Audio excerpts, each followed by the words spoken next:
غریب نواز رحمت اللہ علیہ مدینہ منورہ سے روانہ ہو کر بغداد پہنچے تو وہاں آپ کی آمد کا حال لوگوں کو معلوم ہوا۔ سارے بغداد میں دھوم مچ گئی اور آپ کے پاس ہر وقت مخلوق جمع رہنے لگی۔ اس قیام بغداد کے زمانے میں شیخ نجم الدین کبریٰ سے بھی ملاقات ہوئی، جو ایک شہرۂ آفاق بزرگ تھے۔ خواجہ بزرگ نے سلسلہ عالیہ چشتیہ کی خلافت سے بھی انہیں نوازا۔ فتنہ تاتار کو فروغ کرنے اور تاتاریوں کو مشرف با اسلام کرنے میں حضرت نجم الدین کبریٰ اور ان کے خلفاء نے جو اہم کردار ادا کیا ہے، اس میں خواجہ غریب نواز کی باطنی امداد بھی شامل ہے۔ اسی زمانے میں شیخ عہد الدین کرمانی بغداد میں موجود تھے۔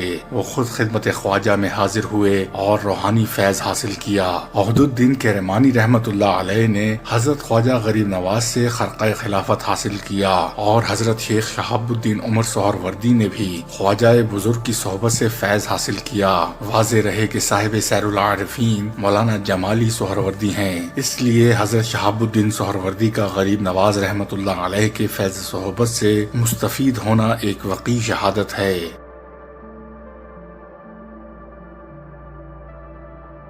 اسی قیام بغداد کے زمانے میں حضرت خواجہ قطب الدین بختیار کاکی رحمت اللہ علیہ بھی 23 یا 24 سال کی عمر میں حضرت خواجہ سے مرید ہوئے۔ ہرون سے واپس بغداد آ کر کچھ مدت تک قیام کیا اور بغداد میں آپ نے بہت سے بزرگوں کو روحانی فیض پہنچایا۔ اس دوران شیخ ابو نجیب سہروردی سے بھی ملاقات کی۔ شیخ شہاب الدین سہروردی آپ کے برادر زادہ تھے۔ بغداد میں بہت سے تشنگان شراب معرفت کو سیراب کرتے ہوئے حضرت خواجہ غریب نواز ہمدان پہنچے۔ اسی دور کا واقعہ ہے کہ حضرت خواجہ عثمان ہارونی رحمت اللہ علیہ کو حضرت خواجہ غریب نواز کے دیکھنے کا اشتیاق پیدا ہوا۔ آپ اپنے قابل فخر مرید حضرت خواجہ فخر الدین کو ساتھ لے کر حضرت خواجہ معین الدین کی جستجو میں نکل کھڑے ہوئے۔ آپ رحمت اللہ علیہ خواجہ غریب نواز کی تلاش میں ایسے مقام پر پہنچے جہاں ایک بہت بڑا آتش کدہ تھا اور لوگ آگ کی پرستش کرتے ہوئے دیکھے گئے۔ خواجہ عثمان ہارونی نے انہیں آگ کی پرستش سے روکا۔ جب وہ لوگ نہ مانے تو آپ ان آتش پرستوں کے ایک 7 سالہ لڑکے کو لے کر آگ میں کود پڑے۔ حضرت خواجہ عثمان ہارونی نے اللہ کا نام لیا اور تقریباً 4 گھنٹے تک آگ میں رہے۔ آتش کدہ گلستان بن گیا۔ بقول علامہ اقبال کے آج بھی ہو جو ابراہیم سا ایمان پیدا، آگ کر سکتی ہے اندازے گلستان پیدا۔ خواجہ عثمان ہارونی رحمت اللہ علیہ کو اور اس لڑکے کو آگ سے کوئی نقصان نہیں پہنچا۔ یہ دیکھ کر سب آتش پرست مسلمان ہو گئے۔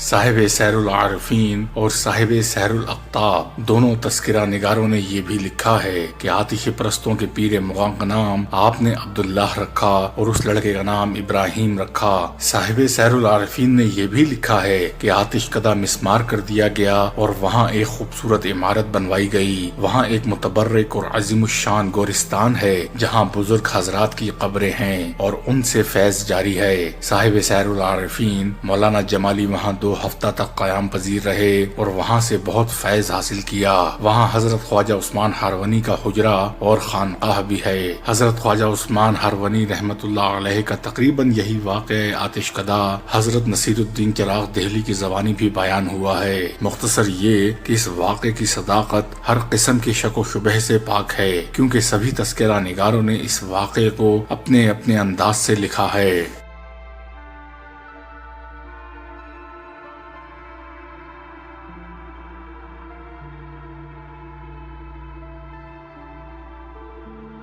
ہمدان سے آپ تبریز آئے جہاں شیخ المشائخ حضرت ابو سعید تبریزی سے ملاقات ہوئی، جو حضرت شیخ جلال الدین تبریزی کے پیر تھے، جن کی تعریف حضرت نظام الدین اولیاء نے کی ہے۔ خواجہ صاحب تبریز سے اصفہان کے لیے روانہ ہوئے اور وہاں حضرت شیخ محمود اصفہانی سے ملاقات کی، جو اس وقت کے بڑے مشائخ میں سے تھے۔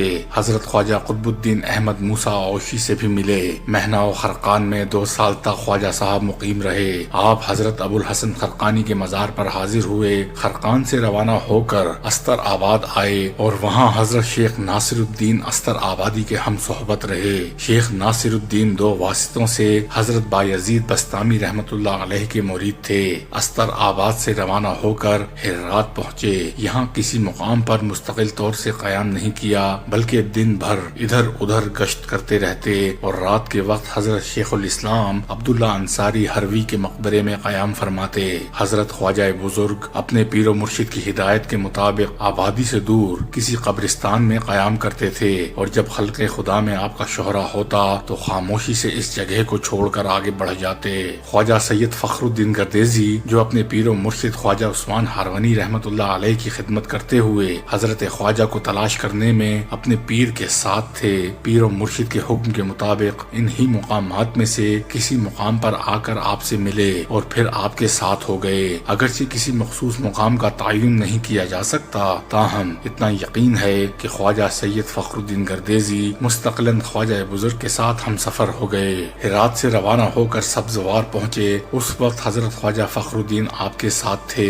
سبزوار پہنچ کر معلوم ہوا کہ یہاں کا حاکم فسق و فجور میں مبتلا ہے اور صحابہ کرام کے بارے میں غلط عقائد رکھتا ہے۔ آپ نے اسی کے باغ میں قیام کیا اور تلاوت قرآن میں مشغول ہو گئے۔ حاکم سبزوار جیسے ہی باغ میں داخل ہوا، اجنبی لوگوں کو دیکھ کر برہم ہو گیا اور اپنے ملازمین کو ڈانٹنے لگا اور خواجہ بزرگ سے متکبرانہ لہجے میں مخاطب ہوا۔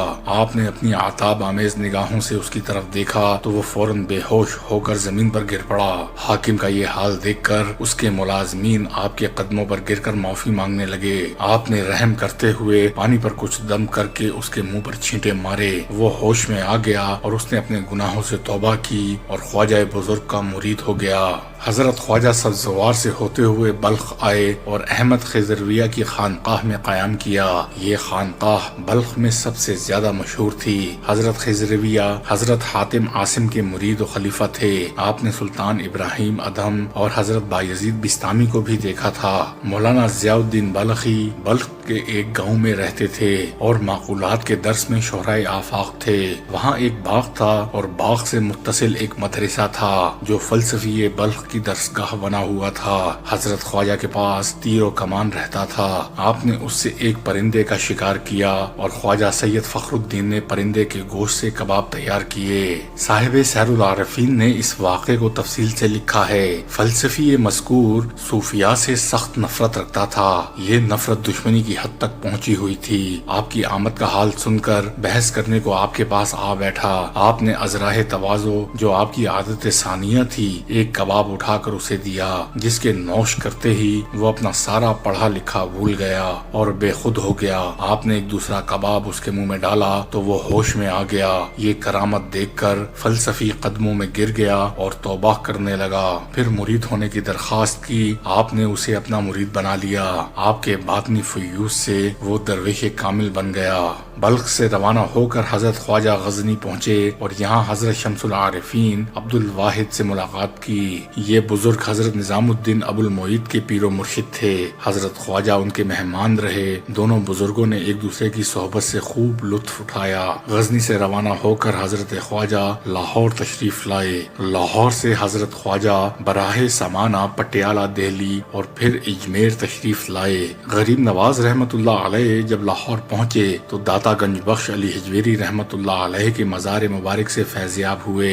لاہور میں حضرت شیخ حسین زنجانی اور آپ کے درمیان بے حد محبت ہو گئی۔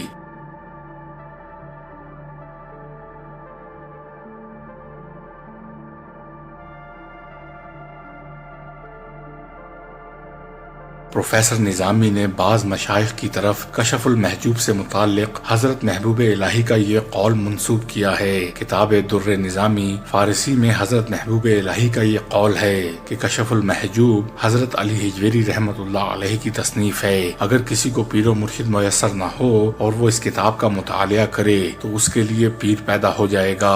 میں نے اس کتاب کا پورا مطالعہ کیا ہے۔ صاحب سحر الاقطاب کا بیان ہے کہ حضرت خواجہ 40 درویشوں کے ساتھ ساتھ اجمیر وارد ہوئے۔ بعض تذکرہ نگاروں نے 40 ساتھیوں کی جماعت کے ساتھ آپ کا سرزمین ہند میں قدم رکھنا بتایا ہے۔ کتاب احوال علماء فرنگی محلی میں علامہ عبدالحی فرنگی محلی کا ایک قول نقل ہے، جس میں اودھ کے مشہور قاضی حضرت قاضی قدوہ کو حضرت خواجہ عثمان ہرونی کا مرید اور غریب نواز کے ساتھ آپ کا اجمیر جانا بتایا ہے۔ تاریخی حقائق یہ ہیں کہ غریب نواز رحمت اللہ علیہ شہاب الدین غوری کے آخری حملے ترائن کی دوسری جنگ 1192 عیسوی سے پہلے اجمیر تشریف لائے۔